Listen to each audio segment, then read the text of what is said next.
Prosegue la marcia per l'indipendentismo di Dodore Meloni, che oggi ha fatto tappa nel Basso Sulcis, accompagnato dal Comitato Artigiani Liberi. Nel municipio di Sant'Anna-Resi Dodore Meloni ha avuto un incontro con il sindaco ed esposto le tematiche dell'indipendenza e del referendum non ammesso dalla regione.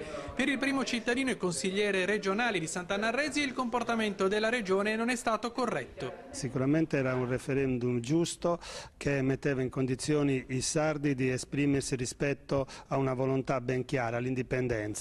Secondo me ha sbagliato, è stato un errore non averlo ammesso, e oggi non ammettere questo referendum vuol dire aver paura di quello che il popolo sardo oggi ha maturato e sicuramente con grande consapevolezza vuole portare avanti la loro indipendenza. Dodore Meloni ha proseguito la marcia verso Masaina Seggiba ed ha confermato la sua presenza lunedì prossimo a Cagliari, in occasione della riunione dei presidenti delle 8 province sarde, per esporre le motivazioni legate alla riproposizione del referendum sull'autonomia. C'è questo gravissimo atto di menomazione, di non considerazione del popolo sardo. Ci hanno preso tutto, ci hanno preso il vento, ci hanno preso il sole, ci hanno inquinato il posto, ci hanno preso con le servitù militari metà della Sardegna. Non possiamo andare da nessuna parte, ci stava rimanendo almeno la dignità di essere civili, di avere il diritto di poterci esprimere, e ci hanno tolto anche quello.